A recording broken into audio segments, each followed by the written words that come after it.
આજે ગાંધીનગર ખાતે all Gujarat fair price shop association દ્વારા તેમની વાર્ષિક સામાન્ય સભાનું આયોજન કરવામાં આવ્યું હતું। આ સભામાં રાજ્યભરના જિલ્લા અને તાલુકાના હોદ્દેદારો તેમજ સક્રિય રેશનિંગ દુકાનદારો મોટી સંખ્યામાં ઉપસ્થિત રહ્યા હતા।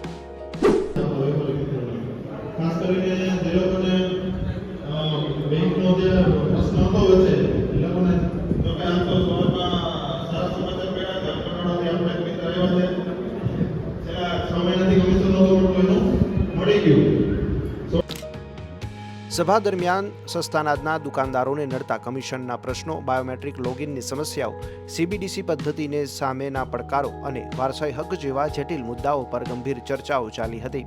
સસ્તા અનાજના વેપારીઓ સંગઠિત બનીને પોતાના હક માટે અવાજ ઉઠાવવાના હેતુથી આ બેઠક મળી હતી।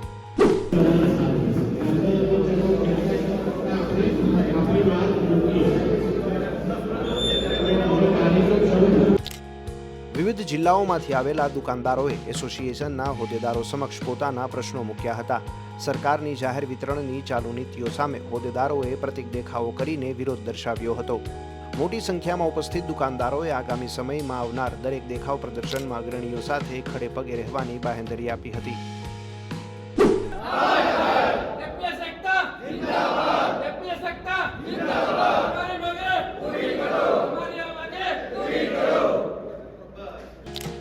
આ સમગ્ર મામલે all Gujarat fair price shop એસોસિએશનના પ્રમુખ મુંબઈ સમાચાર સાથે ખાસ વાત કરતા શું જણાવે છે તે ચાલો સાંભળીએ। રાજેન્દ્રસિંહ, આજે ગુજરાત ભરમાંથી સસ્તા અનાજના વેપારીઓ અને તમારા એસોસિએશનના કારોબારી સભ્યો તેમજ હોદ્દેદારો આવ્યા છે। કેવા પ્રશ્નો છે અને શું મુદ્દાઓને લઈને આ સભાની અંદર ચર્ચાઓ થઈ અને કઈ પ્રકારના આજે તમે કાર્યક્રમો આપ્યા છે? રાજ્યના 17,000 દુકાનદારોની પોષણક્ષમ કમિશનની વર્ષો જૂની પડતર માંગણીને લઈને રાજ્યના તમામ દુકાનદારો દ્વારા નવેમ્બર 25ની અંદર અસહકાર આંદોલનનું મંડાણ કરવામાં આવેલું, જેના પરિણામે હરકતમાં આવેલા રાજ્ય સરકાર દ્વારા 4 નવેમ્બરના રોજ માનનીય મંત્રીશ્રીની અધ્યક્ષતામાં એસોસિએશનના પ્રતિનિધિ સાથે એક બેઠક કરવામાં આવેલી ને તેમાં કહેવામાં આવેલું કે તમારી માંગણી 300 રૂપિયા પ્રતિ ક્વિન્ટલ 30,000 મિનિમમ કરવા માટેની દરખાસ્ત સરકારશ્રીમાં મોકલી અને હકારાત્મક નિર્ણય કરવામાં આવશે। પરંતુ 2 દિવસ પહેલાં રાજ્યની વિધાનસભામાં બજેટની ચર્ચા દરમિયાન માનનીય મંત્રીશ્રી દ્વારા આ કમિશનના વધારા બાબતે 35 પૈસાનો વધારો કરવામાં આવ્યો છે, જે બાબતે સમગ્ર ગુજરાત રાજ્યના દુકાનદારો ખૂબ જ નારાજ છે અને એમની જે ગતા છે એ નિરાશામાં પરિણમી છે।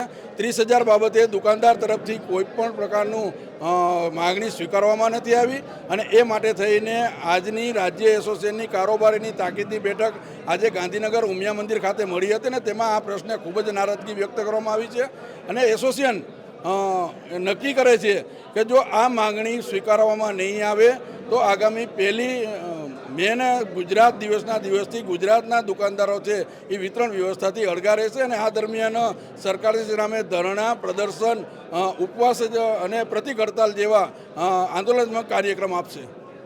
સીબીડીસી રાજ્ય સરકારથી જે દાખલ કરવામાં આવી છે એ પરિવર્તનના ભાગરૂપે છે, ગ્રાહકો માટેની સરળતા માટે છે અને દુકાનદારને પણ એમાં સરળતા છે, પરંતુ ક્યાંક ને ક્યાંક રાજ્ય સરકાર છે એમના નીચે તાબાના કામ કરતા અધિકારીઓ છે દુકાનદારને વેઠિયા સમજે છે, એમને મજૂર સમજે છે। એટલે અમારું કોઈપણ પ્રકારના આર્થિક વળતર આપ્યા સિવાય અમારા દુકાનદારોને માનસિક ટોર્ચર કરી અને આ કામગીરી જે ગ્રામ્ય કક્ષાએ વીસીઈ અને શહેરી કક્ષાએ જે રાજ્ય સરકાર તરફથી CSC કેન્દ્રો બનાવવામાં આવેલા છે એમને કરવાની છે, એને બદલે અમારા દુકાનદારોને ભયભીત બનાવવામાં આવે છે। ક્યાંક ને ક્યાંક લાયસન્સ સસ્પેન્ડ કરવા માટેની વાત કરવામાં આવે છે તો ક્યાંક ને ક્યાંક દુકાનદારો ઉપર ખોટા ખાતાકીય કેસ કરવા માટેની જે વાત કરવામાં એનો દુકાનદારો સખત વિરોધ કરે છે। સરકાર કોઈ પણ ટેકનોલોજી લાવે, ખરેખર પુરવઠા વિભાગની પણ એક નબળાઈ છે કે પુરવઠા વિભાગ કોઈ પણ નવી વસ્તુ લાવે છે ત્યારે ફક્ત ને ફક્ત દુકાનદારની કાળાબજારી રેટ કહેવા માટે કહે છે। એના માટે 2012થી બારકોડેડ રેશન કાર્ડ લઈ અને 2026 સુધી 14 વર્ષ સુધી રાજ્ય સરકારનું એટલું મોટું વહીવટી તંત્ર છે એ યોગ્ય સક્ષામાં પગલાં નથી લઈ ગયું। એમના જે અધિકારીઓ કામ કરવું છે એ કામ નથી કરી શક્યું, જેના પરિણામે રાજ્ય સરકારે વિવિધ સ્તરે નવી યોજનાઓ લાવવી પડે છે।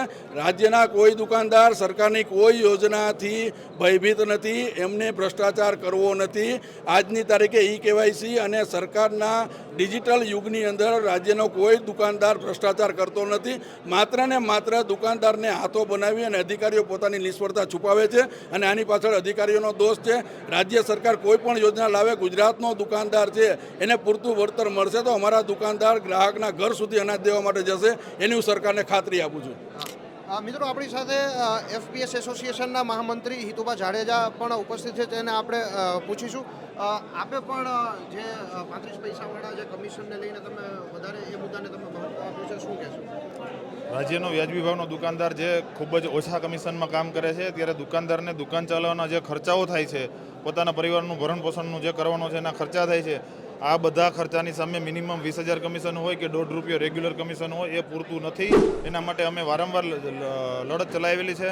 છતાં પણ અત્યારે જે 35 પૈસા પ્રતિ કિલો જે કમિશન વધાર્યું છે એ વેપારીઓ સાથે એક છળ કર્યું છે, વેપારીઓની એક મસ્કરી કરી છે એવું અમે સમજી છીએ. એટલે અમે આજે અહીંયા અમારી જે સામાન્ય બેઠક હતી અમારા એસોસિએશનની, ત્યારે અમે આ બંને જે અમારી માંગ હતી એની સાથે સરકારે જે ન્યાય નથી કર્યો એટલા માટે અમે એક શ્રદ્ધાંજલિનો કાર્યક્રમ રાખ્યો હતો કે 20,000ના બદલે 30,000 નથી કર્યું. એક એના ફોટાને અમે ફુલહાર કર્યા છે, એક 35 પૈસા વધાર્યા છે એના ફોટાને પણ ફુલહાર કર્યા છે. અમારો વેપારી ભાઈ પોષણક્ષમ બને એ માટે અમારું ઓલ ગુજરાત ફેર પ્રાઇસ શોપ એસોસિએશન હંમેશા અગ્રેસર રહ્યું છે. એના માટે વારંવાર હડતાલો, આંદોલનો, ધરણા અને પ્રતિક દેખાવો પણ કરીએ છીએ. આજે અમે જે અહીંયા એક પ્રતિક દેખાવ રૂપે અમને જે ₹1.85 પ્રતિ કિલો જે કમિશન આપવાની વાત છે એ ₹1.85 અમે UPI આઈડીના મારફતથી મુખ્યમંત્રી રિલીફ ફંડમાં અમે જમા કરાવી અને અમે એક આ સિમ્બોલિક વિરોધ દર્શાવવા માગીએ છીએ. આપણી સાથે અશ્વિન ઠાકોર પણ અહીંયા ઉપસ્થિત છે. તેની સાથે આપણે જે FPSના જે સોફ્ટવેરમાં કે પછી CBDCને લઈને જે પણ ટેકનિકલ જે ક્ષતિઓ છે અથવા તો જે CBDC પ્રોગ્રામની અંદર જે પડકારો આવે એને આપણે પૂછવાની કોશિશ કરીશું કે CBDCની અત્યારે જે કામગીરી જે હાલ ચાલે છે તો કેવા પડકારો VCને સામનો કરવો પડે છે અને એનો ભોગ કોણ બને છે? સૌથી પહેલાં તો જે CBDCની કામગીરી છે એ સરકારે વિડીયો બનાવીને વિડીયોના મારફતે સમજાવવી જોઈએ ગ્રાહકોને. એ તો સમજણ જ નથી. બીજું કે સરકારે ઘણા જેના ડિજિટલ પ્લેટફોર્મ છે કે જેમાં મેં ખુદે પણ જોયું છે કે સરકારે એ વિડીયો મૂક્યા છે કે કઈ રીતે એ કામ કરે છે, કેવી રીતે લોગિન કરવું જોઈએ.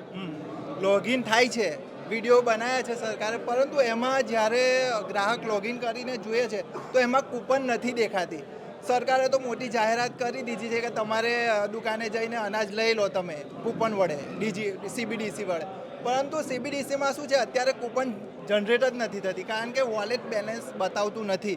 ઘણા ગ્રાહકોની માંગણી હતી કે CBDC ચાલુ કરો, પણ ચાલુ થઈ ગયું છે, ડાઉનલોડ પણ કરી લીધી છે, રજીસ્ટર કરી લીધું છે, પણ હજુ CBDCમાં વોલેટમાં પેમેન્ટ નથી બતાવતું. તો પછી દુકાને જાય છે અને કેવી રીતે અનાજ લઈ શકશે? બરાબર. ઘણા ગ્રાહકોની એવી પણ ફરિયાદ હોય છે કે પોતે સ્માર્ટફોન નથી વાપરતા, એટલા ભણેલા ગણેલા નથી, આ ટેકનોલોજીથી થોડા અજાણ છે, અનએજ્યુકેટેડ છે, તો એવા ગ્રાહકો માટેની શું વ્યવસ્થા છે? સરકારે એમની VCમાં કહેલું છે કે એ જેમની પાસે ડબ્બા ફોન હોય એમનું પણ આગળ આપણે ચાલુ કરીશું, પરંતુ અત્યાર સુધી તો કોઈ એવી સુવિધા નથી.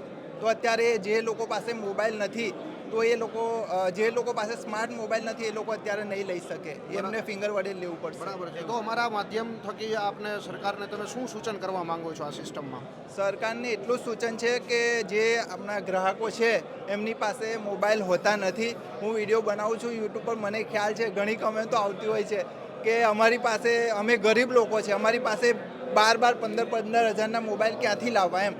તો જે ગરીબ લોકો હોય એમની જ પાસે અનાજ આપવાનું હોય છે, માલદાર લોકો પાસે જે પૈસાવાળા હોય એમને અનાજ મળવાનું નથી. તો આ વસ્તુ એકદમ ગેરવ્યાજબી છે એમ. મિત્રો, આપણે જોયું કે રાજ્યભરમાંથી FPSના વેપારીઓ તેમજ આ એસોસિએશનના હોદ્દેદારો અને કારોબારી સભ્યો અહીં ગાંધીનગર ખાતે ઉપસ્થિત હતા અને તેમના જે પણ પડતર પ્રશ્નો છે તેને લઈને એક મોટા પ્રમાણમાં ચર્ચાઓ ચાલી હતી. હવે આપણે એ જોવાનું છે કે એમના આ પડતર પ્રશ્નોનું નિકાલ ક્યારે થશે. રાહુલ વેગડા, ગાંધીનગર, મુંબઈ સમાચાર માટે. સસ્તા અનાજના વેપારીઓની આ માંગણીઓને લઈને સરકાર કેવું વલણ અપનાવે છે તે હવે જોવું રહ્યું.